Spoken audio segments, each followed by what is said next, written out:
الحمد لله رب العالمين.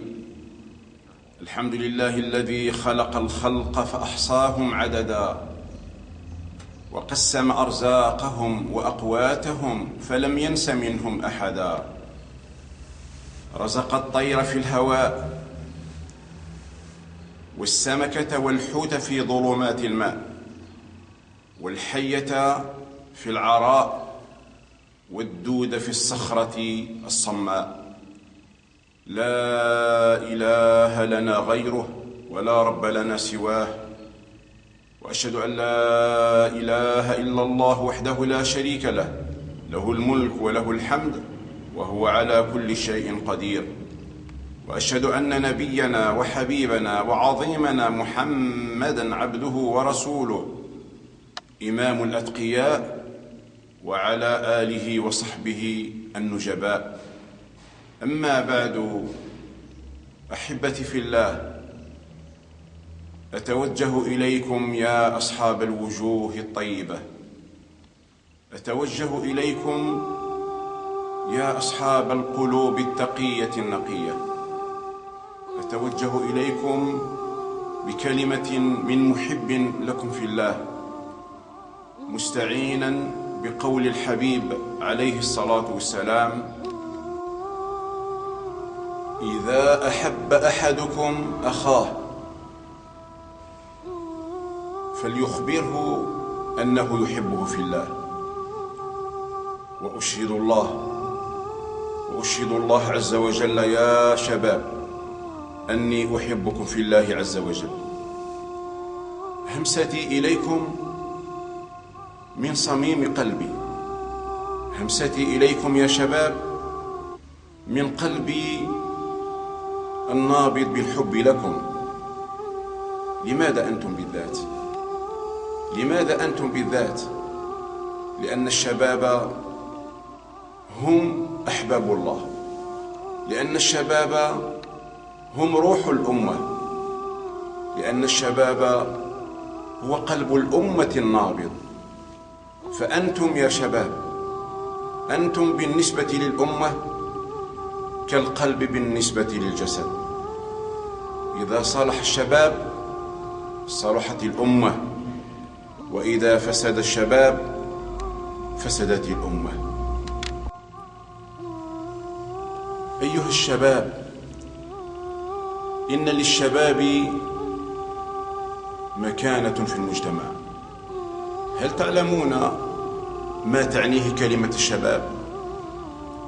قال العلماء رحمهم الله: الشباب أصلها الحركة والنشاط والحيوية. ولهذا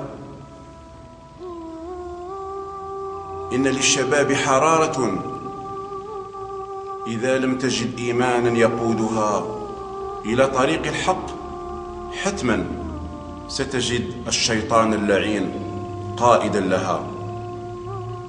لماذا؟ لأن للشيطان حبائل، للشيطان حبائل أخبرنا عنها باب العلم علي بن أبي طالب كرم الله وجهه ورضي الله عنه وأرضاه. قال: بنيت الفتنة على ثلاث: النساء وهن فخ إبليس المنصوب، والشراب وهو سيفه المرهف، والدينار والدرهم وهما السهمان المسمومان. أخي الشاب، اتق الله، اتق الله، تب إلى الله عز وجل، تب إلى ربك، ارجع إلى الله. إلى متى وأنت على المعاصي؟ إلى متى وأنت على هذه الحال؟ يكفيك ذنوب، يكفيك معاصي، يكفيك مخدرات، يكفيك مسكرات، يكفيك معاكساتك للنساء والفتيات، يكفيك هجرك لبيوت الله. إلى متى وأنت على هذه الحال؟ تب إلى الله، فباب التوبة مفتوح على مصراعيه. فالتوبة تقول للشاب الصغير دائما كل يوم أهلا ومرحبا بك، وتقول للشيخ الكبير دائما وكل يوم نقبلك على ما كان منك فلا تبالي.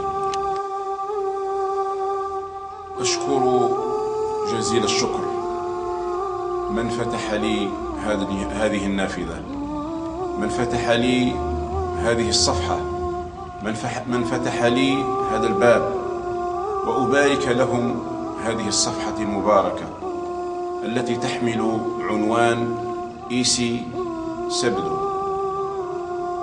يا أبناء سبدو، كونوا سفراء عن مدينتكم، كونوا سفراء عن مدينتكم من خلال هذا العنوان، كونوا سفراء عن مدينتكم من خلال هذه الصفحة. فمن لسبدو إن لم تكونوا أنتم؟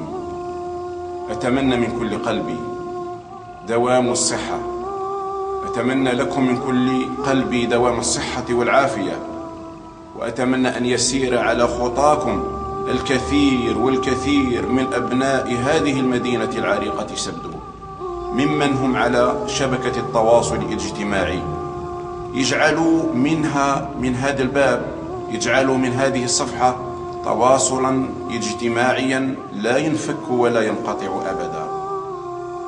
لا تجعلوا فيه إلا ما ينفع البلاد والعباد، اجعلوا فيه ما ينفعكم في الدنيا والآخرة، فأنتم القدوة لمن أراد أن يقتدي، أنتم القدوة لمن أراد أن يقتدي. نحن في حاجة ماسة لمثل هذه الجهود الطيبة المبذولة المباركة. أعانكم الله وسدد خطاكم، أعانكم لما فيه الخير البلاد والعباد. والسلام عليكم ورحمة الله وبركاته.